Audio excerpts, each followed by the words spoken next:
지난 시간까지 우리가 삼국 시대와 통일신라 시대까지 보았습니다. 그래서 오늘부터 우리가 남은 시간까지 우리가 한 5주 정도 남았습니다. 오늘 포함해가지고 내가 시간표 보니까 5주던데요. 12월 초까지 해가지고 그래서 원래는 우리가 정식으로 하면은 통일신라 시대까지 또 한 강좌가 되고 또 고려 조선까지 또 한 강좌 되고 막 이런 식으로 돼야 되는데 시간 관계상 다 뭉뚱그려 이야기하니까 아무래도 자세한 내용을 필요로 하는 분들은 이 강의를 하나의 그 줄거리로 삼아가지고 우리가 혼자서 읽으면은 그 오해할 부분들을 강의의 줄거리만 알아도 많이 상쇄시킬 수 있습니다. 그래서 우리가 이 고려시대는 우리나라 불교가 말 그대로 그 불교 국가, 우리가 신라시대, 통일신라시대도 불교 국가라고 할 수 있지만은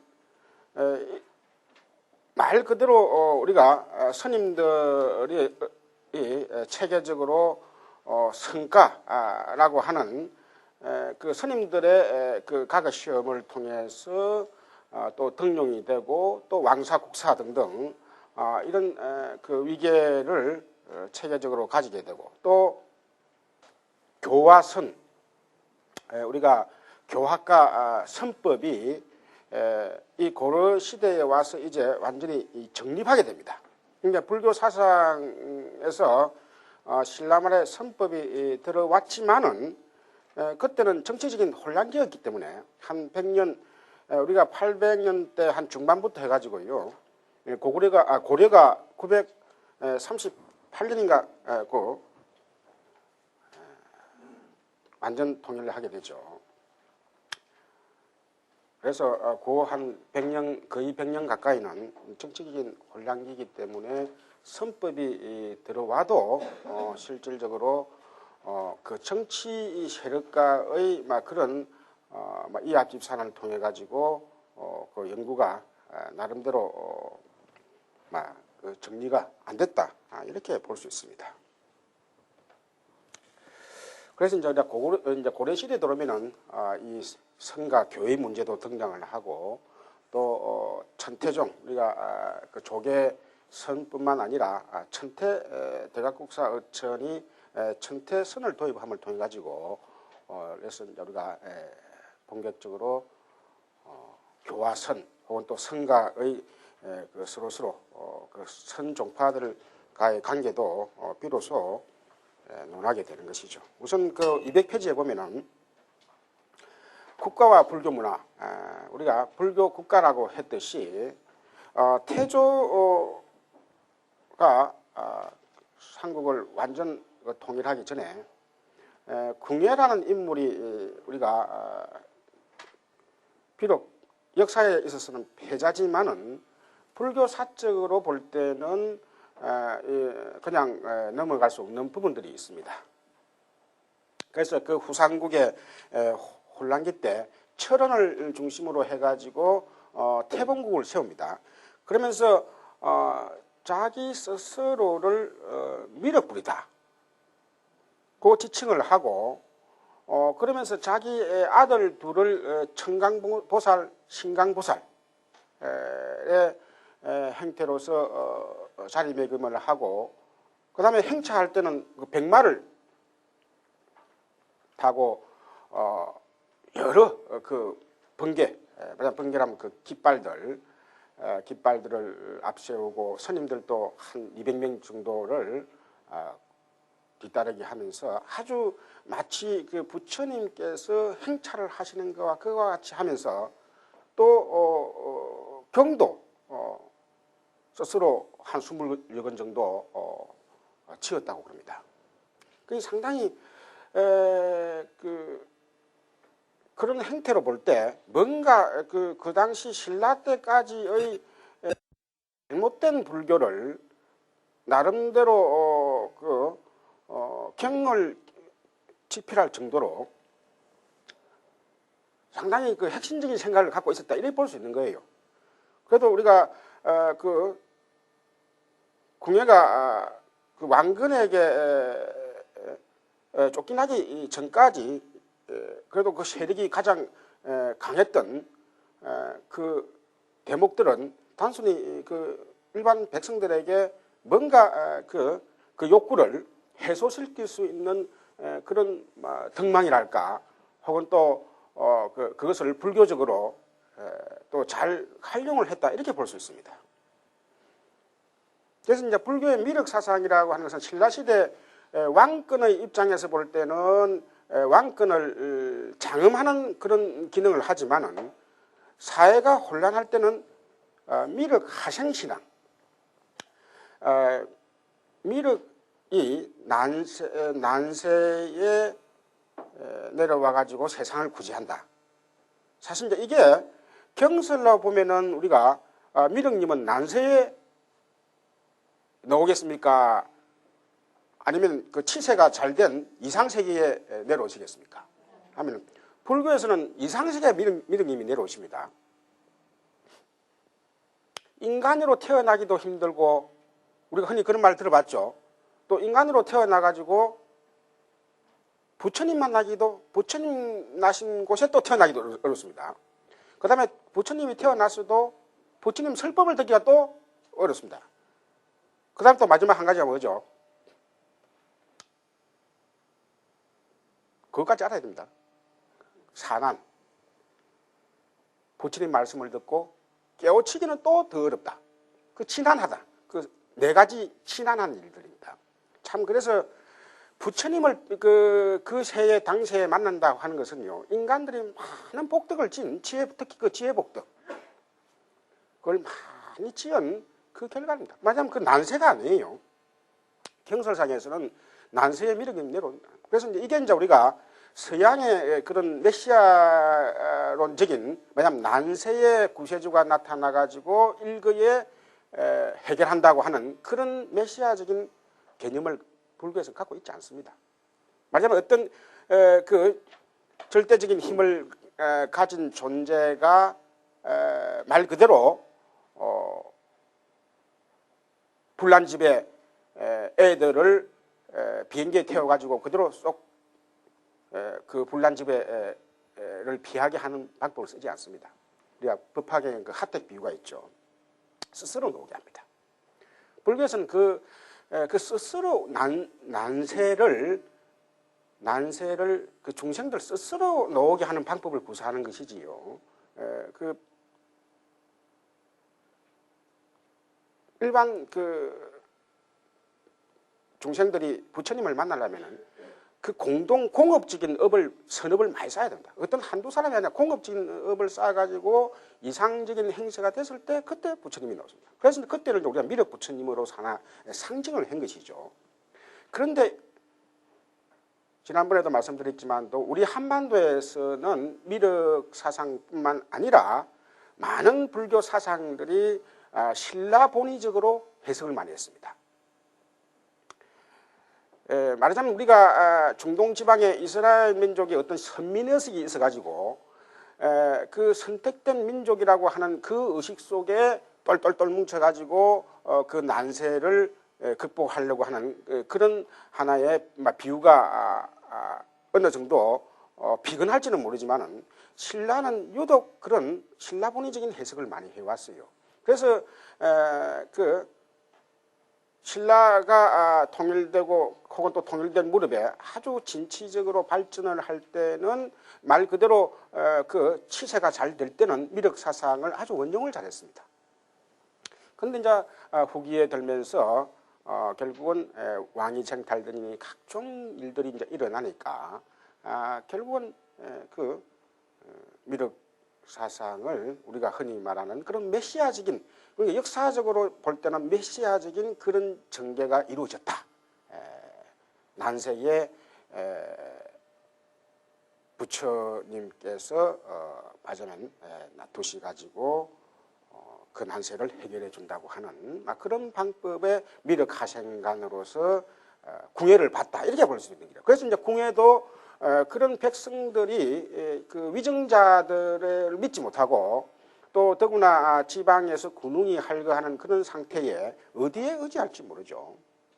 그런데 그 당시 다행스럽게 많은 지방 세력들이 있었지만은 그래도 모두가 다 불교 사상이라고 하는 그런 공통된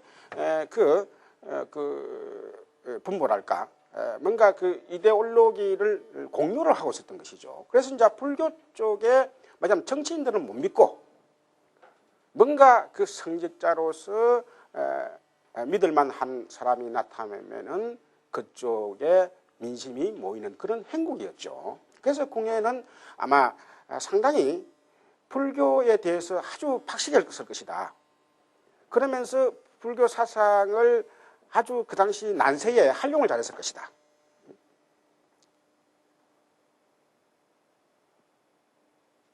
그래서 이런 그 행태를 보고 우리가 석총이라고 하는 그 궁예 쪽에 일찍부터 보좌를 하던 그런 선임 같은 경우에는 마침 경전까지도 위경을 만들어 가지고 그런 식의 그 가장된 장음을 하니까 그렇게 하면 결국은 사법이 된다고 간언을 했지만은 도리어 더 그 석총을 죽여버린다는 그런 그 기사까지 나옵니다.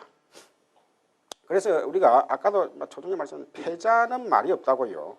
어디까지나 왕건이 성자가 되면서 고려사라고 하는 것이 그 성자의 기록이다 보니까 실질적으로 왕건이 정변을 일으켜 가지고 그 신돈이 한다 궁예를 아무래도 그 궁예가 암만 그 잘했더라도 정변을 일으킨 쪽에서는 궁예를 비판을 해야만이 자꾸 까내려야만이 자기가 올라가니까 그 왕건의 세력이 올라가니까 그 말하자면 역사적인 사실이 아닌 것을 날조했을 가능성도 다분히 있기는 있습니다. 이게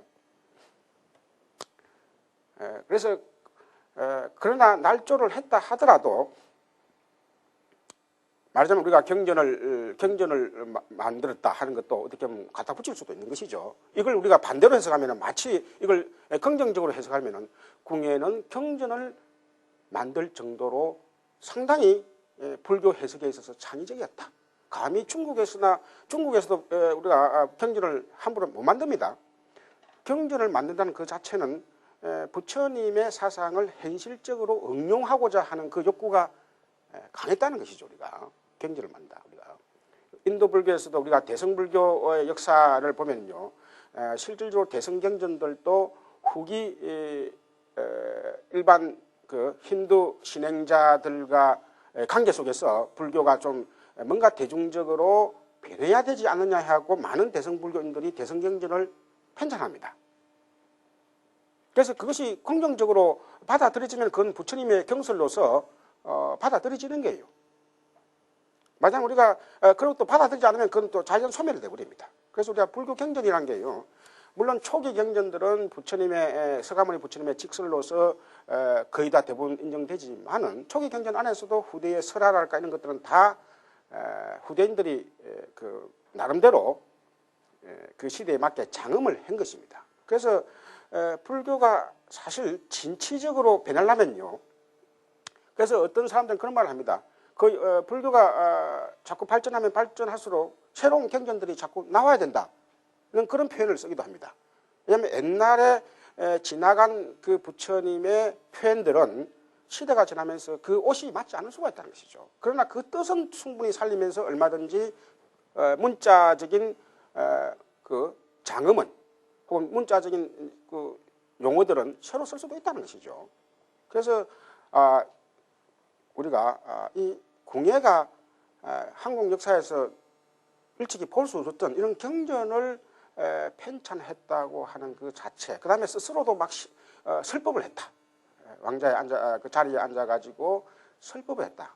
우리가 이런 것들은 중국의 예로서는 그 양무제가 이와 비슷한 거의 그러니까 양무제를 흠모했다 이렇게 볼 수 있습니다. 중국의 양무제는 거의 뭐 50년 가까이 통치를 하면서요. 왕이지만은 우리가 중국 사람들이 황제보살이라고 그랬습니다. 황제보살은 왕이지만은 말 그대로 그 죄인들을 사형을 시켜야 되는데 그 사형을 못 시켜가지고 또 시간을 끌고 자꾸 하듯이 또 자기 스스로 왕위를 잠깐 내려놓고 절에 가서 그 절의 사비로서 또 사신 공양을 할 정도로 아주 불심이 대단했습니다. 그러니까 우리가 그 왕으로서 그래서 이제 양무제는 후대의 정치가들로부터는 도리어 더 인정을 못 받습니다. 왕이면 왕답게 해야지 왜 왕이 보살까지도 다 개말려 하느냐. 우리가 왕이라고 하는 존재는요 기본적으로 부처가 이 생에서는 부처가 되기 어렵습니다. 왜냐하면 왕이 만약 부처가 된다면 이 규율이 서지가 않습니다. 잘못한 사람을 어떻게 다 용서해 줘야 하는데 엄격하게 처벌을 할 수 없습니다. 그러니까 궁예가 양무제를 흠모를 했지만은 어디까지나 통치자로서 그의 그 위를 잃지 않아야 되는데 말 그대로 우리가 그래서 이제 뭐 간신법을 썼다 등등 이런 것들은 기본적으로 다 그 당시 그거는 다 우리가 뭐 전에 뭐 드라마인가 뭐 했죠. 그런 거는 실제로 역사적인 사실이 아니고 이제 그 작가가 이제 그런 지어낸 것이고 그래서 그런 것을 통해서 상당히 우리가 그 부정적인 것을 뺀다고 할 것 같으면은 궁예가 미륵 사상을 통해서 새로운 세상을 열려고 하는 그런 의지가 아주 강했다. 그러나 그 후대에는 과도하게 자기를 치장함을 통해서 도리어 더 스님들로부터 그냥 큰 스님들로부터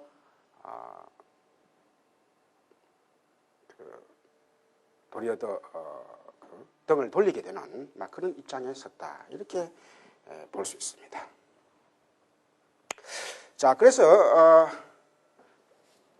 궁예를 이어서 등장한 이 왕건은 상당히 사람이 아주 유연하고 아주 융화력이 있었던가 봐요. 그래서 각 많은 지방 호족들과 유명한 결혼 정책을 통해 가지고 맺기도 하면서 그리고 각종 그 당시까지 중국에서 도래한 선성들과 인연을 많이 맺게 됩니다. 마침 이 왕건이 인연을 많이 맺게 되는 그것도 지리적으로 이 왕건이 자기 세력의 근거가 마침 서해안 쪽, 서해안 쪽을 근거로 하면서 나중에는 나주 지방의 그 호족들까지도 이렇게 되면서 중국에서 오는 선성들과 상당히 도움을 주고 도움을 받고 하는 그런 과정 속에서 교류가 많이 이루어졌다. 그래서 자연적으로 그런 스님들의 주루가 왕건 쪽으로 넘어오면서 전체적인 민심의 주도권을 잡았다. 이렇게 이야기할 수 있습니다. 그래서 한 예로서 왕건이 가장 마지막까지 이 포섭하기 어려웠던 호족이 오늘날 원주, 그 당시에는 명주라 했는가 봐요. 원주 지방의 호족을 포섭하기 위해서 그 당시 호족의 아버지가 궁 안에 왕건의 내원 궁 안에 선임으로 계셨는데 그분을 보내가지고 결국 그 설득을 해가지고 포섭을 했다. 결국 뭐냐면 불교인들, 뭐냐면 아까도 했듯이 불교인들로부터 특히 이제 큰 스님들로부터 신망을 받아가지고 그 큰 스님들이 결국은 호족들을 포섭을 하는 그런 하나의 매개체로서 충분한 역할을 했다. 이렇게 볼 수 있습니다. 자, 그 중에서도 가장 이 왕건과 많이 관계되는 분이 201페이지 노조 이 도선 스님인데요.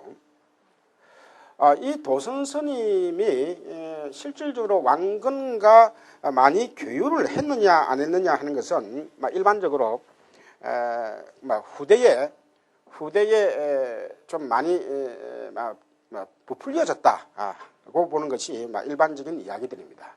단지 이 도선은 그러나 그 당시 이 불교를 이 풍수지리적으로 응용을 했다.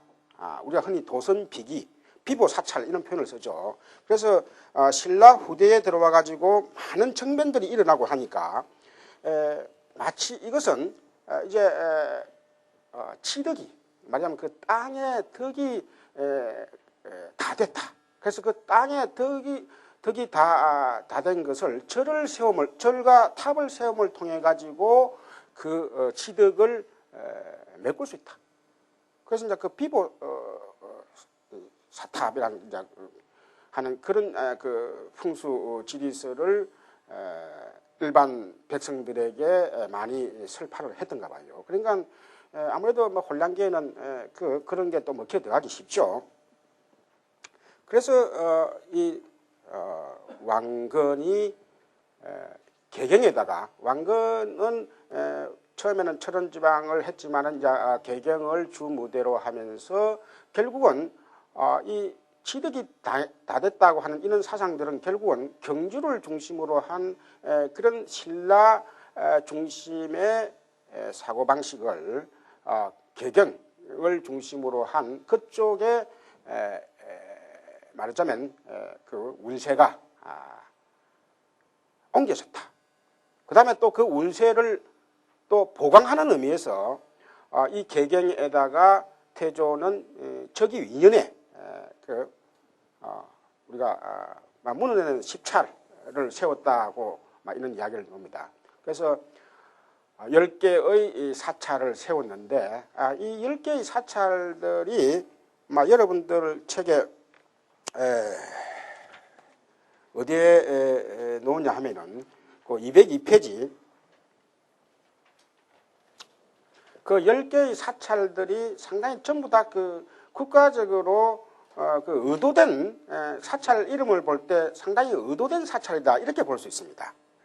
그래서 그 태조는 그 202페이지 위에서 그 새로 둘레 이어서 8째 줄 거 보면 태조는 왕위에 오른 해부터 8간해를 베풀어 연례 행사로 삼게 하였으며 그 이년에 송악으로 도읍을 옮기고 도성안에 요 법왕사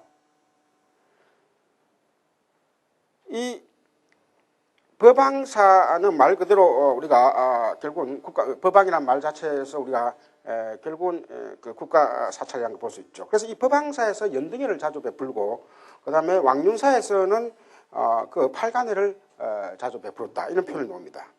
그래서 여러분들이 아마 태조의 훈요 10조에 대해서 들어본 적이 있을 겁니다. 그래서 이 태조는 그 당시 신라 시대까지 그 우리나라에 그서 이루어지고 있던 여러 토속 신앙과 그 다음에 그 불교 신앙을 가림없이 총체적으로 다 받아들이 가지고 많은 그 백성들을 다 포섭하게 되는데 훈요 10조 제 1조에 보면 어떤 표현이 있냐면요.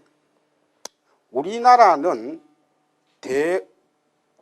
대업은 반드시 모든 부처의 호의에 힘입은 것이다. 자, 우리가 이제 고려가 통일을 했고 하는 것은 다 부처님의 그런 외호에 의해서 된 것이다 말이죠. 그러므로 이제 이 훈요 10조는 그 태조가 죽기 직전에 일단 그 박술이라고 하는 그 대신에게 서술한 걸로 그렇게 놓는데요. 물론 또 학자에 따라서는 태조가 죽기 전에 했느냐 아니면은 더 후대에 그 불교 사상이 완전히 그 교종과 선종이라는 것이 정착되고 나서 그 불교의 이념이라는 것이 태조에서부터 거슬려 다 이루어졌다 해가지고 뒤에 그것을 마치 태조가 한 것인 양 그렇게 했다고 보는 학자도 있습니다. 자, 그럼 어쨌든 간에 우리가 태조 2년에 뭐 8간에 등등 혹은 또 10차를 했다는 것을 볼 때 실질적으로 태조가 이 이념에 의해서 이념에 입각한 생각을 갖고 있었다 볼 수 있는 거예요. 자, 그래서 그 훈요 10조에 보면은 그러므로 선종과 교종의 사원을 창건하고 파견하여 불사를 닦게 하였으니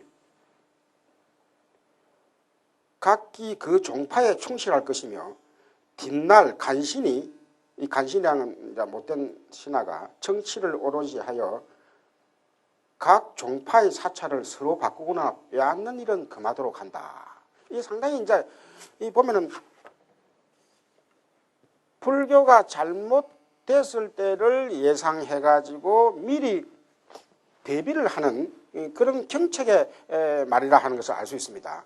말하자면 우리가 고려 시대에 비로소 이제 우리가 고려 시대에 비로소 이 종파가 형성이 되는데요. 지난번에 우리가 신라 시대 신라에서 이제 선법이 전래되면서 차츰차츰 산문이 개창이 되는데 우리가 흔히 이제 전례적으로는 오교구산이라는 말을 쓰고 있지만은 실질적으로는 우리가 이 교라고 하는 것도 어떤 그 종조를 중심으로 한 그런 종파를 형성한 것은 아니었습니다. 그래서 이제 고려 시대에 와가지고 그것도 고려 초기에도 역시 종파가 형성된 것은 아니에요. 그래서 이제 이런 것을 볼 때 우리가 만약 이제 우리가 역사적인 사실을 안다면은 이 훈요 10조가 태조 말년에 아마 그때까지 이런 말을 했을 가능성이 없다고 이렇게 추리를 할 수 있는 것이죠. 그래서 결국은 우리가 종파는 형성되지 있지 않았지만은 신라시대 이후로 우리가 육아업, 하음업 해가지고 우리가 교학 계통에서는 그래서 종이라 안 붙이고 그 학문 분과를 이야기할 때 그걸 업이라고 합니다. 우리가 오늘날 수업 받을 때 가업할 때 그 업이 학문 분과를 말합니다. 종의 다름이 아니라 그래서 우리가 드라마를 보면은 뭐 법창종 스님, 뭐 하암종 스님 이렇게 하고 막 궁예 때 벌써 그 석총이 법창종 스님으로서 뭐 간언을 했다 등등 이런 표현을 보면은 마치 종파가 형성된 거로 보기 쉽지만요. 물론 이제 절들은 기본적으로 어떤 분야를 중점적으로 수업을 한다 하는 것이 어느 정도 정해졌다고 이렇게 볼 수 있는 거예요. 그래서 이제 하암업을 주로 하는 사찰들, 그 다음에 육아업을 육아유식계통에 혹은 또 계율계통에 등등등 이런 것을 통해서 분리가 되고 어느 정도 또 선종 중심 선법이 들어오면서 선성들이 주지로 있으면서 그 사찰은 그쪽으로 이제 어느 정도 전통이 서로 유지되는 것이죠. 그래서 그걸 서로 뺏고 하지 마라 하는 이런 표현이 결국은 후대에 가면은 어느 정도 그런 데 대해서 갈등이 있었다 이런 표현을 이렇게 추리를 할 수 있는 것이죠. 그 다음에 훈요 10대 둘째를 보면요, 모든 사원은 도선이 지정한 산수의 순역에 따라서 개창된 것이다.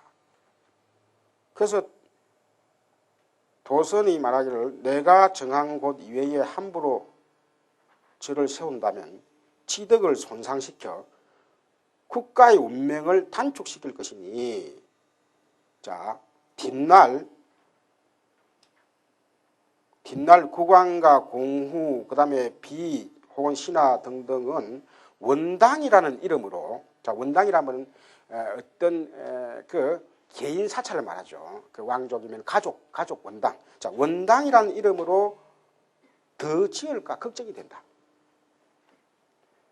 그래서 신라 말에 경쟁이나 하듯이 사찰을 창건하여 지덕을 쇠약하게 만든 결과 망하였으니 경계할 일이다. 상당히 우리가 이 부분을 볼 때 신라 말에 많은 그 지방뿐만 아니라 그 왕들이 결국은 그 원당을 과도하게 세우면서 불교가 정법에서 어긋나고 만약 민심에서 위반되고, 만약 왕족들이 자기들 조상들이나 자기들 치장을 위해서 뭐 주를 장엄하고 등등등 하니까 아무래도 일반 백성들로부터는 암만 좋은 불교지만은 또 결국은 장엄 불교로서 결국은 비판을 받게 되는 것이죠. 그래서 이제 선성들이 도래를 하면서 1차적으로 선성들은 그런 장엄하는 장엄불교에 대해서는 비판적인 입장을 갖고 있거든요. 그래서 막 그쪽에 어느 정도 관심을 기울였을 것이다, 이렇게 볼 수 있습니다. 그런데 문제는 방금 두 번째는 말하자면 도선의 말을 빌려가지고 비보사찰을 하라고 했는데, 이 말은 뒤집어서 말하면은 절을 아무 때나 짓지 마라. 사실 우리가 오늘날에도 너무 그 자연주의 환경에 맞지 않으면서 과도하게 대차를 세운다든가 혹은 과도하게 큰 불상을 세운다 하면 그 어느 정도 그 문중에서도 비판의 이야기가 나옵니다. 말하자면 불교 사원이라고 하는 것이 기본적으로 어디까지나 일반 백성들이나 신도들이 그 교류할 수 있는 편리한 장소에 있는 것이지, 산천을 말하자면 과도하게 파괴하면서까지 사찰을 세우고, 그 사찰도 더구나 원당 형태로서 어떤 가족이나 개인 왕족의 그런 전유물로서만 된다고 할 것 같으면 결국은 그것 때문에 신라가 망했지 않느냐 이것이죠. 그런데 이렇게 이제 경책을 했는데도 고려는 또 어떠냐면, 고려도 역시 그쪽으로 또 흘러가 버립니다. 이게 이제 결국은 훈요 10조가 후대에 만들어질 가능성이 많다고 하는 것이, 결국은 고려가 후대에 절을 원당의 형태로 많이 짓는 현상을 보고 결국은 태조의 말씀에 가탁해가지고 이렇게 훈요 10조의 형식 속에 첫째와 둘째의 항목으로서 경책을 했을 가능성이 많다는 것이죠.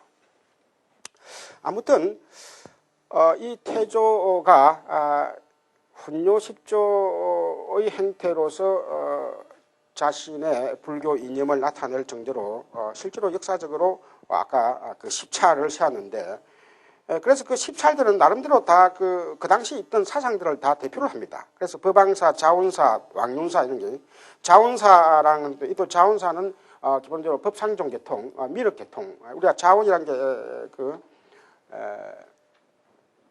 자비수를 자자잖아요. 마이뜨레야 하면은 자비, 우리가 마이뜨레야 미륵을 중국 쪽에서는 자시보살, 자시라고도 번역을 합니다.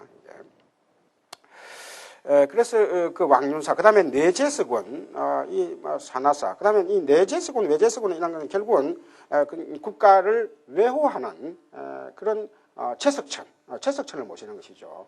그래서 이 채석천은 우리가 그 당시 무속으로 전해지던 많은 이 신중들을 결국은 이 채석이라는 이름으로 다 채석의 밑으로 다 통섭을 합니다. 채석으로서. 그래서 이제 채석천을 우리가 최고의 외호 신으로서 모시는 것이죠. 그래서 이 채석천은 인도의 그 인드라신이 이제 결국 요 채석천이 된 거예요. 그 다음에 산하사, 노사나불을 모시는 그 산하사, 그 다음에 천선은, 이는 선을 좀, 이제 천선은, 선자가 붙으니까 당연히 선언이겠죠. 그 다음에 문수사, 우리가 문수, 하암계통에, 그 다음에 원통사, 역시 이건 또 역시 간센보살 계통의 그런 원통사, 그 다음에 지장사 등등 10개 사찰을 세웠다, 이렇게 나옵니다. 그 다음에 쭉 밑에 보면은 계속해서 이제 세워가지고요. 구대에 보면 한 500여 개를 전국 곳곳에 비보의 형태로서 건립을 했다는 이런 문헌이 나오고 있습니다. 그래서 이제 그 보면은 5년, 그래서 쭉쭉 보면은요, 그 당시 있던 그 백성들이 갖고 있던 그 신앙들을 전부 다 포섭하기 위해서 이름을 다 그때 구색에 맞춰가지고 다 붙였습니다. 그래서 그 밑에 보면 구요당이니 뭐 신중원 이런 것들은 결국은 그 당시 그 칠성신앙 우리가 그 구요당이니 이런 거 그다음에 뭐 등등 이런 것을 다 포섭하고 그다음에 개태사 이야기가 있는데 우리가 그 개태사 203페이지 특히 그 백제 쪽에 오늘날 그 논산 우리가 그 논산은 지정학적으로 그 백제와 신라의 그 군사적인 욕심지에 있으면서 상당히 많은 그 전쟁이 일어난 곳이죠. 그래서 이쪽에서 백제가 멸망을 하면서 결국은 여기에 그 백제인들을 위무하는 그런 의미에서 이 개태사를 짓게 되는데 이 개태란 말 자체가 이제는 전쟁이 끝나고 태평성대를 열겠다. 개태사. 말하자면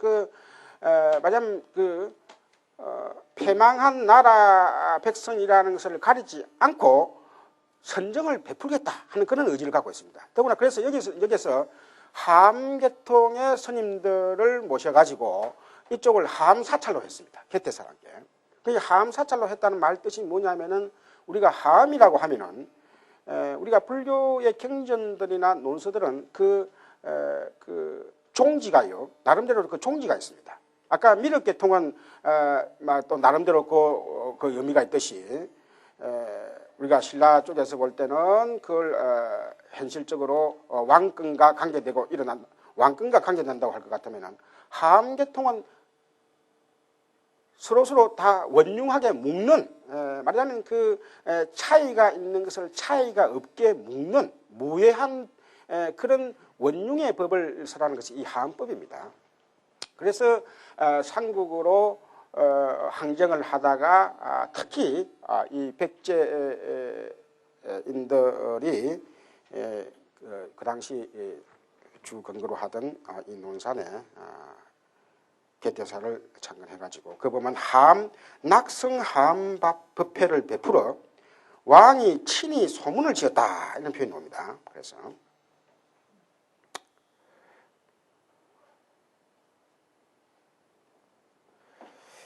그래서 그 이야기 다른 또 지은 이야기들은 여러분들 읽어보시고 그 다음에 그 중간에 보면 그 26년에 하고 훈요 10조 그 노조 26년에 태조가 세상을 떠나기 앞서 제1조 해가지고 아까도 했고요. 쭉쭉 해가지고.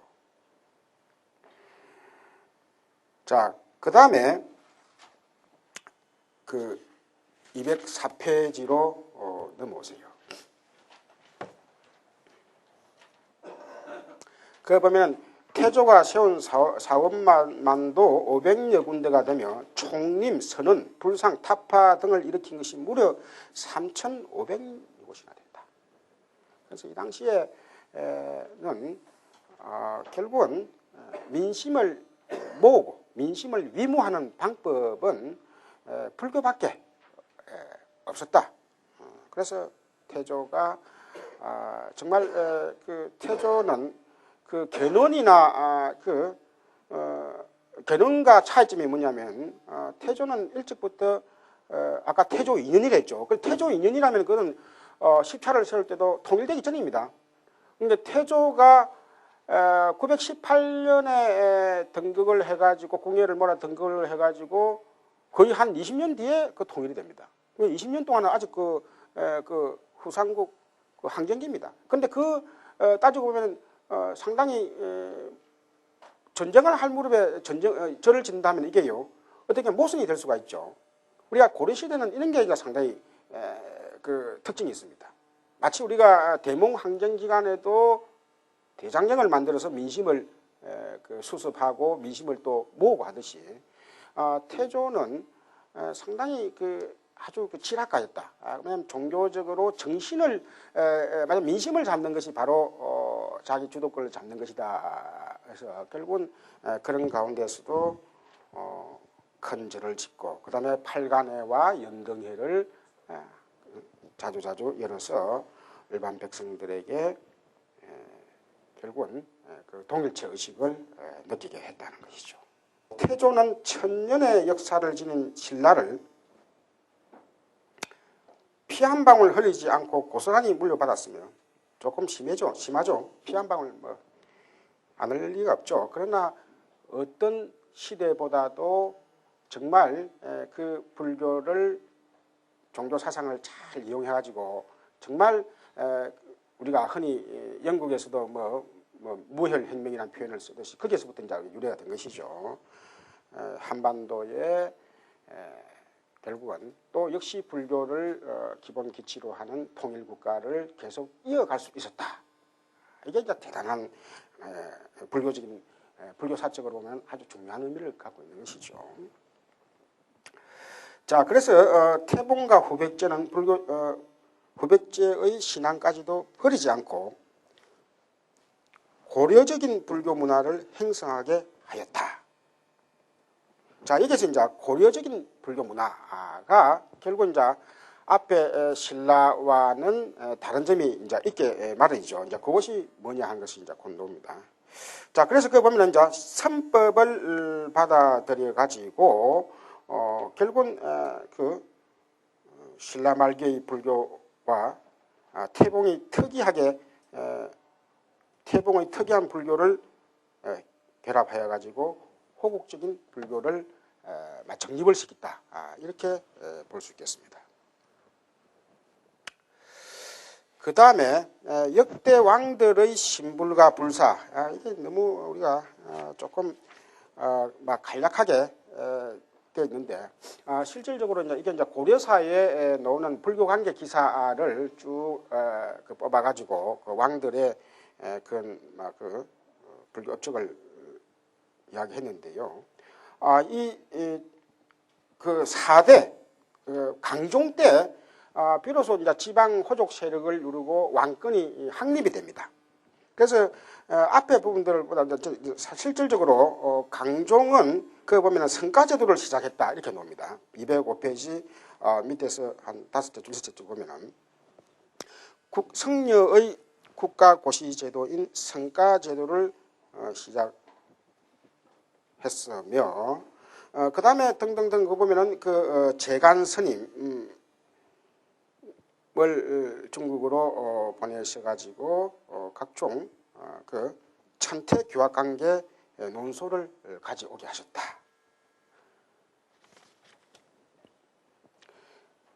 그래서 206페이지로 넘으면 이 재간 스님은 그래서 그 오늘날까지 남아있는 그 천태사교이라는 이 저서를 남겨가지고 이 천태사교이가 오늘날 천태종의 그 입문서, 우리가 이 천태라고 하면은요, 중국인들이 말하자면 인도에서 전래된 불교를 중국인들 나름대로 그 정립을 한 불교 요강서입니다. 말하자면 한문으로 말하자면 중국인의 사유 구조 속에서 중국식 사고 방식으로서 불교를 요강한 겁니다. 말하자면 우리가 오늘날 한국인들이 한국식 한글을 통해 가지고 한국적인 불교를 말하자면 우리가 불교의 개론서랄까 혹은 또 요강서를 쓸 수가 있죠. 근데 아직 우리나라는 우리나라 나름의 그런 요강서가 없지만 이 중국의 천태종의 그 지스님을 종조로 해가지고 실제로는 중국에서 일어난 종파지만은 이 재간 스님이 도리어 더 한국인으로서 고려인으로서 그분들에게 도리어 더 기본적인 그 천태 교수로서 더 인정을 받았다는 것이죠. 그러니까 이것이 이제 우리가 원효 스님이 마치 금강산매경론을 중국 쪽에서 인정을 받듯이 이 한국인들이 이 당시 대표적으로 이 재간 스님도 불교를 해석을 잘한 분으로 대표적으로 나오고 있죠.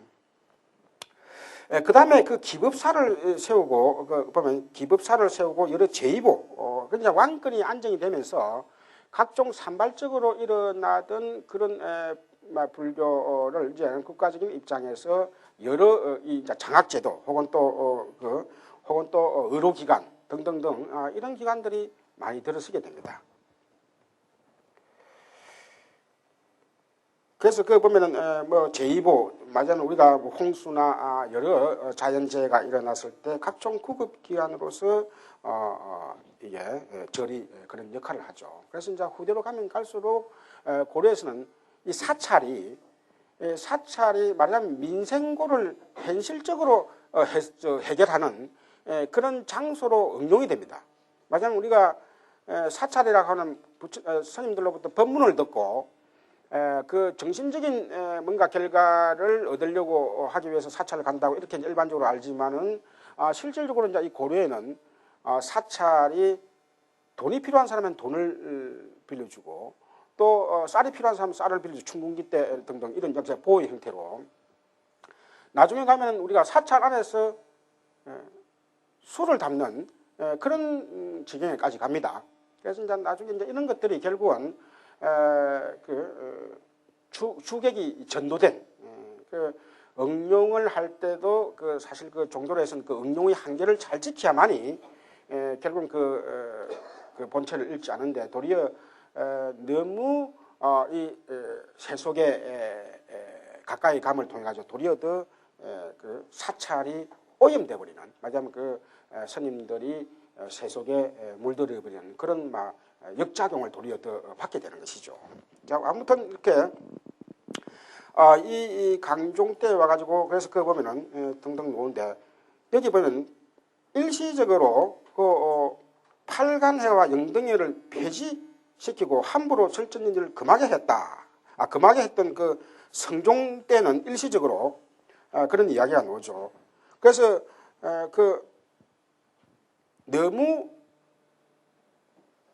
법회가 과도하게 일어나니까 이런 일시적으로 왕이 그만한 제한을 하는 그런 지경에까지 갔다. 그 다음에 8대 현종 때 보면은 현종 때 이후로 그 보면 각종 역대 왕들은 불교를 신앙치 않는 사람이 없었고 그 보면 각종 법회, 도랑, 설제, 반성 등등 우리가 여러분들이 그 오늘날 그 야단법석이라는 말의 유래가요. 결국은 이 고려 시대에 얼마나 많은 법석이 일어났으면 이 법석이라는 게 결국 이제 각종 그 기복, 양제 우리가 고려 불교의 특징이 뭐냐면요. 그 개인적으로도 그렇고 이 왕족들도 그렇고 기본적으로 다 기복 그래서 기복 양제의 불교다 이런 표현을 합니다. 학자들이. 기복이라면 뭔가 현실적인 복을 얻고 그 다음에 그 재난을 없앤다. 우리가 흔히 뭐 삼재라는 표현을 쓰지만도 기복 양제를 하기 위해서는 각종 그 의례가 많이 일어납니다. 그래서 그 의례도 주로 그 밀교 의례가 많이 도입이 됩니다. 여러분도 아시다시피 밀교라고 하는 것은요 아주 장음이 많습니다. 절타다 복잡하는 각종 그 장음구를 마련하려면 많은 그 재력이 필요하죠. 그래서 왕들도 무슨 일만 있으면 항상 어느 절에 행차가 왕이 그 행차했다고 하는 그 기사들이 고려사에 보면 수없이 나옵니다.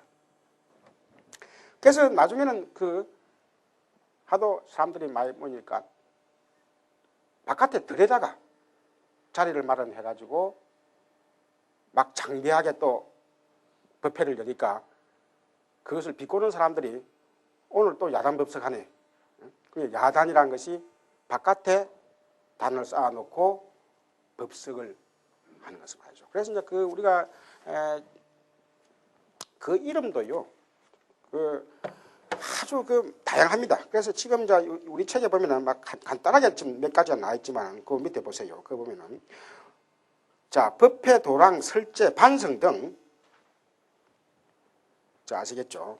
자 소재, 자 법회는 뭐 하암법회 무슨 각종 그 경전이나 그런 걸 제목으로 하고 법회가 일어나고 그 다음에 도랑도 역시 도랑을 붙여갖고 뭐 소제도랑, 하암도랑, 무슨 양제도랑 등등 이런 식으로 그 지역을 깨끗하게 하기 위해서 각종 또 도랑이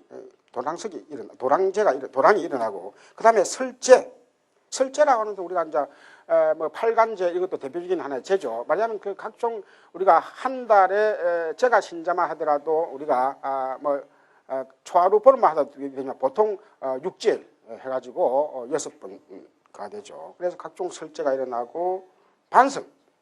왕들이 많은 선임들을 직접 또 절로 초청을 해가지고 후대로 가면 갈수록 많은 그 반성의 사례가 일어납니다. 선임들을 공양하려니까 아무래도 많은 또 그 국가의 재력이 소진이 되죠. 결국 이제 이러한 것들이 말하자면 과도하게 불사에다가 국가 재정을 쓰니까 결국은 이 문제가 후대에 그 사대부 계급들로부터 비판을 받게 됩니다. 예. 자, 그래서 이제 그거는 또 후에 보도록 일단 이 부분에서 계속 그 이제 이름을 보면은 그 다음에 이들 행사 종류가 팔간의 하암법회 그 다음에 그 보면은 외적 기도법회 뭐 외구가 들어오면 또 해야 되죠. 또 건강법서 건강맹경이나 이런 걸 통해 가지고 결국은 역시 이것도 바깥적이 쳐들어왔을 때 이런 건강맹경을 중심으로 하면 건강법석을 씁니다. 무차대. 이 무차대가 상당히 불교적인 그 의미를 띠고 있는 대인데요. 이 어떤 그 성속을 가리지 않고 평등, 이 차라는 게 어떤 차단이 없는 걸 말합니다. 누구나 다 참석할 수 있는 그런 이 대를 무차대라고 합니다. 그래서 이 무차대에서는 말하자면 그 설주가 설법을 하고 나서 그에 대해서 서로서로 막 그 주고받기도 하고요. 또 누가 또 그 자리에서 나가지고 또 설법을 하기도 하고, 마냥 우리가 오늘날 그 자유토론 행식이죠. 그래서 일찍이 물론 이런 것도 중국에서 양무제를 중심으로 한 그런 불교가 융성했을 때의 전통이 고려시대에 다 일어났던 것이죠. 그 다음에 인왕도랑, 이것도 역시 호국도랑입니다. 인왕반야경을 중심으로 해가지고 인왕반야바라미를 외치면은 적군이 물러간다 하는 이 전형적인 이게 이제 호국경전입니다. 호국경전을 염송하면서 국가적으로 도랑을 여는 것이죠. 그 다음에 자비참도랑. 말 그대로 우리가 자비참을 통해서 뭇중생들을 한 몸으로 생각하는 막 그런 참회법이라고 볼 수 있죠. 그 다음에 반성회, 아까 이야기했고, 나한제. 자, 그래서 500나한의 이런 백지불조차도 다 그 제사를 지낼 때 우리가 나한전이 제려갑니다 있죠. 그래서 부처님 전에는 당연하고 나한전뿐만 아니라 그 다음에 제석제, 우리가 나도 제석신앙. 그래서 상당히 이제 이게 얼마나 불교 문화를 시설할 수 있는 재력이 풍부했으면은, 막 풍부했다기보다도 정말 불교 안에 등장하는 모든 신중들을 전부 다 모시는 막 그런 하나의 지경에 갔다. 그래서 무려 80유종이 됐다. 그래서 결국은 그 207페이지에 요약해 놓고 있습니다. 그 보면은 고려의 불교가 얼마나, 자, 진호 방국이라는 얼마나 그 나라를 지키고 보호한다. 결국 이게 이제 한국 불교의 이게 우리가 신라 시대에는 초창기 신라가 문무왕을 중심으로 한 그 시대에 이 호국 사상이 상당히 그 삼국 항쟁이니까 위기 상황입니까? 그때 이제 호국 사상이 가지만도 이 고구려에서는 고려에서는 이 진호방국이라는 것을 더 말 그대로 태조가 전쟁을 통해 가지고 실질적으로 우리가 많이 가설이지만 역사에는 가설이 없지만은 왕건이 전쟁을 통해 가지고 완전히 참 그 복속을 시켰다고 할 것 같으면은 이 불교 사상을 과연 고려 시대 내내 왕들이 그했겠느냐, 기본적인 그 이념으로서 받들었겠느냐 의심할 정도로요. 그런다 이제 정말 힘 안 들이고 이런 불교 사상을 통해서 통일을 했기 때문에 그 불교 부처님 법의 그 위대함을 역대 왕들은 막 구구절절히 느끼기 때문에 이것을 결국은 그 호국 불교의 그런 기치로 계속 밀고 간 것이죠. 그래서 기복 양제. 자, 우리가 오늘날 그래서 기복불교 하는 게요.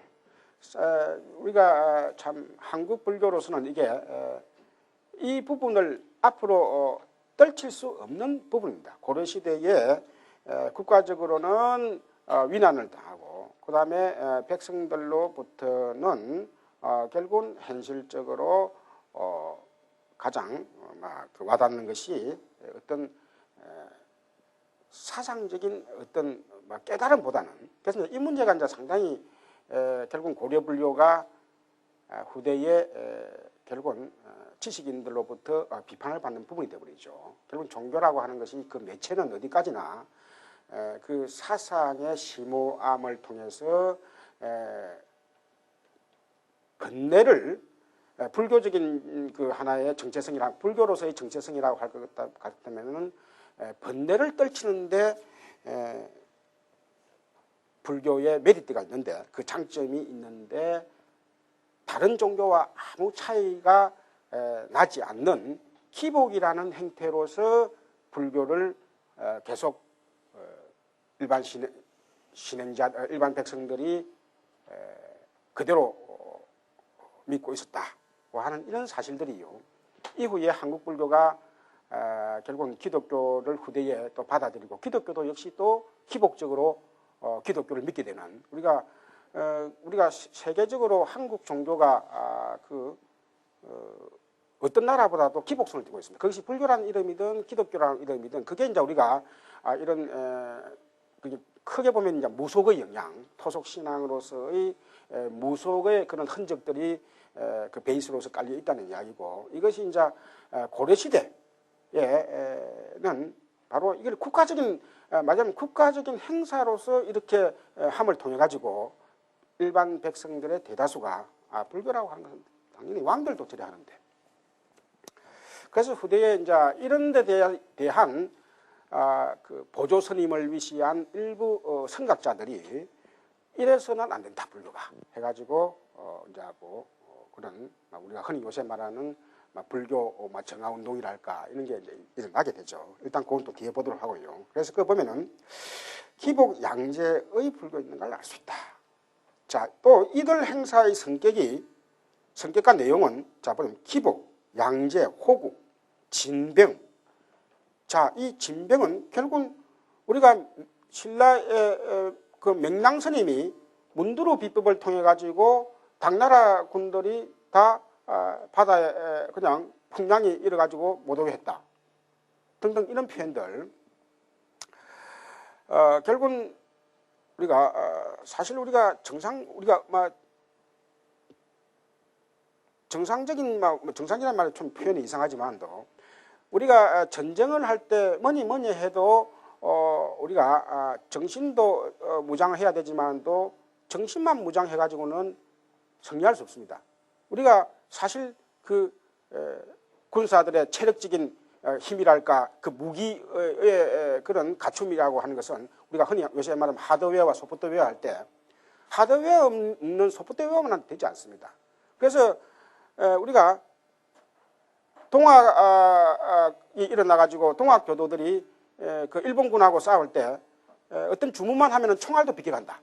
말하자면 우리가 종교적인 신념이 가도하게 되면은 일반 그 군사들을 묶는 역할도 하지만은, 그렇다 해서 그것만 오로지 하면 안 됩니다. 말하자면 실질적으로 그 병력의 그 체력이랄까 무기의 그 갖춤이 필요하죠. 근데 이게 이제 고려 시대에 사실 이런 부분이 좀 상대적으로, 물론 이제 불교니까 불교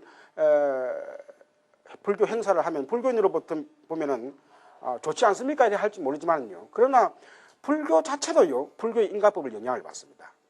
말하자면 불교 자체도 암만 부처님의 이름을 빌려가지고 무슨 행사를 한다 하더라도 그 행사 자체가 부처님의 그 본 뜻에 어긋나는 행위 같으면 그 자체도 역시 인가법에 영향을 받는 거예요. 그래서 이제 고려 시대도 이런 과도한 불사가, 그래서 우리가요 그 제3자의 입장에서 볼 때는 국가의 제적이라는 게요, 과도하게 종교단체로 들어가면 안 됩니다.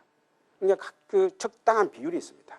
왜냐하면 국가의 기관 산업이랄까 혹은 또 일반 복지 사업을 할 것은 하고 어떤 한 종교에, 그래서 대부분 그 나라가요 어떤 한 종교에, 어떤 문화권마다 한 종교에 과도하게 재력이, 경제력이 몰리게 되면은 반드시 그 나라는 그 망해왔던 역사가 서양이나 동양이나 마찬가지입니다. 예. 자, 그래서 그 보면 또 그 치역, 자, 치역, 역병을, 자, 역병을 물리치는 것도 이게 이제 결국은 이 소제도랑은 이 다 결국은 병도 결국은 이 그냥 도랑으로서 다 한 것이죠. 물론 이제 우리가 이 병이라고 하는 것은 약으로 나서야 되지만 또 우리가 오늘날 또 그렇지만도 우리가 약 플러스 역시 정신적인 그런 평안이 병을 치유하는데 도움이 되죠. 그래서 그 다음에 강경, 참회, 수계, 판성, 천도, 자, 천도식. 그 다음에 시식, 기우, 기청, 자, 등등 다 아시죠? 기청이라는 것은 너무 또 비가 많이 와가지고 날이 맑기를 또 기우를 할 수 있죠. 또 기청을 할 수 있죠. 너무 비가 안 와가지고 또 기우를 할 수 있습니다.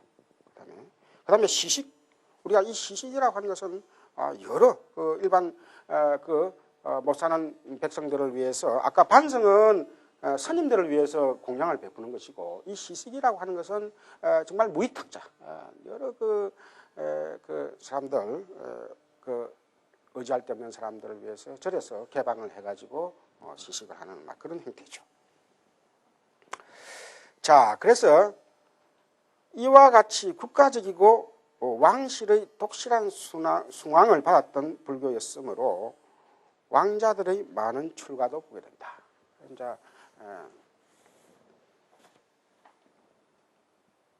그래서 그 대표적인 분으로서 그 대각국사가 나옵니다.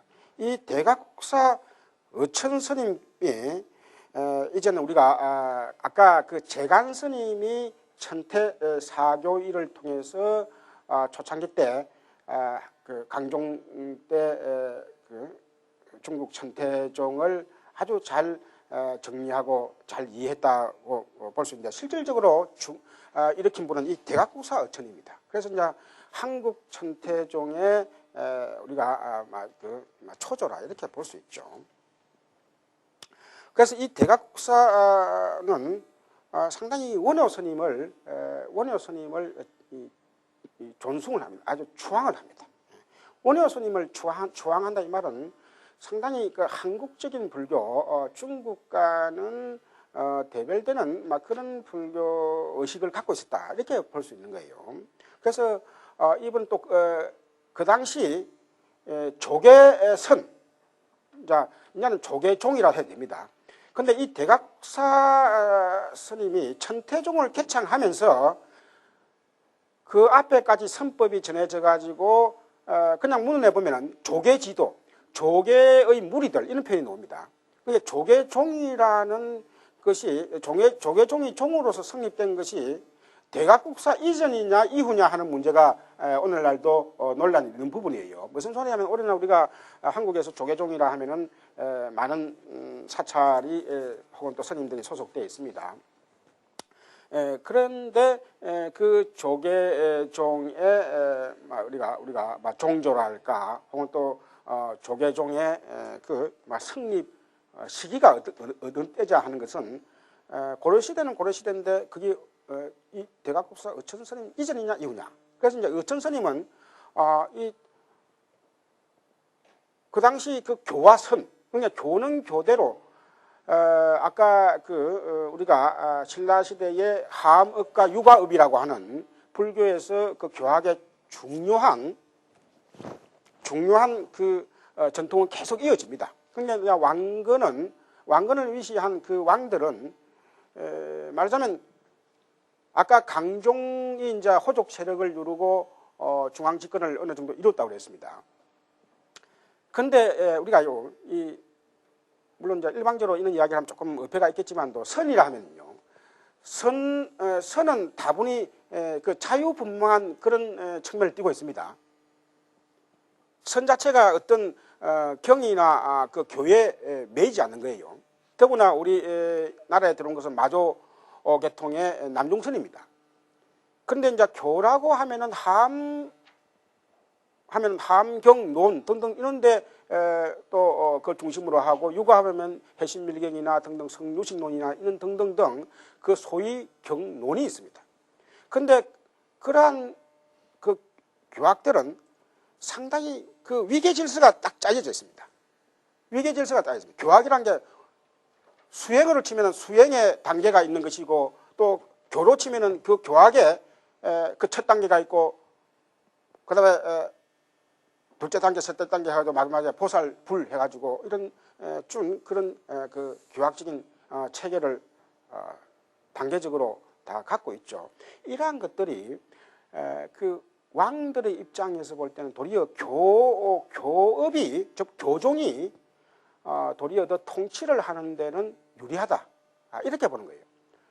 그러니까 혼란기에는 태조가 선성들을 많이 교육을 하면서 그 당시 우리가 뭐 한 물건이 어떻게 새로운 물건이 나타나면 마치 호기심을 갖듯이 선법이 한반도 전역에 다 그 호기심을 가지면서 선찰도 이루어지고 우리가 흔히 구산이라고 하는 형식의 선찰도 이루어지고 사람들도 다 거기에 대해서 관심을 기울이지만은 통치자의 입장에서 볼 때는 이걸 교통정리를 합니다.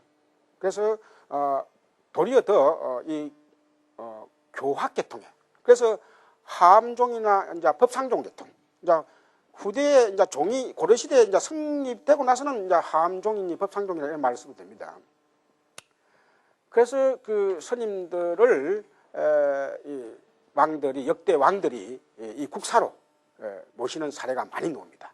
그래서 이런 것을 통해서 왕의 입장에서는 이제 교와 선을 적절히 잘 어떻게 보면 잘 그 균형을 잘 맞추면서 불교계를 아주 잘 장악을 했다.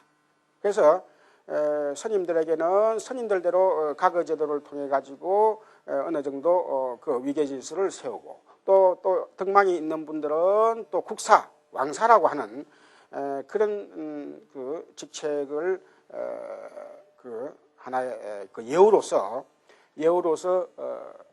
왕의 그 고문으로 앉히고 그러면서 이제 왕은 왕대로 결국은 일반 백성들에게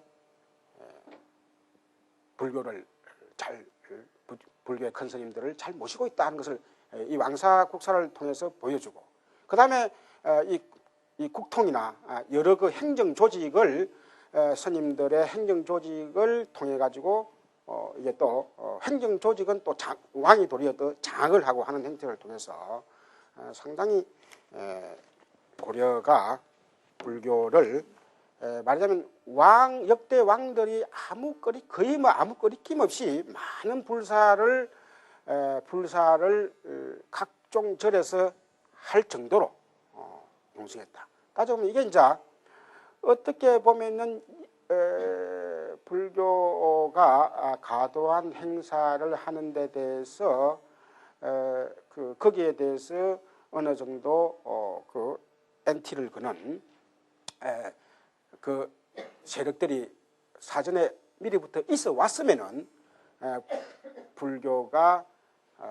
고려 불교가 정말 그 유학을 기본으로 하는 그 사대부들에게 아주 말 그대로 신랄한 그 통째로 불교가 그 비판을 받는 그런 지경에까지 이르지 않았을 텐데 결국은 이런 막 잘못된 우리가 그런 표현까지도 쓸 수 있습니다. 어차피 우리가 역사라는 건 결과적으로 나타난 거니까 잘못된 가도의 불교 행사는 결국은 왕족이나 백성들로 볼 때는 불교 자체에 대해서 결국은 회의를 갖게 되고 또 그 엘리트 계층이 결국은 그 후대에 등장한 그 성리학 중국에서 그 나름대로 그 유학을 아주 그 체계화시킨 그 앞에 유학이라고 할 것 같으면은 뭔가 그 경세 나라를 통치하고 하는 막 그런 입장의 주였다고 할 것 같으면 이 성리학은 상당히 그 심성학적으로 그 인간의 본성에 대한 그런 그 이론적인 체계까지 갖춰 가지고 그 고려 후기 지식층들에게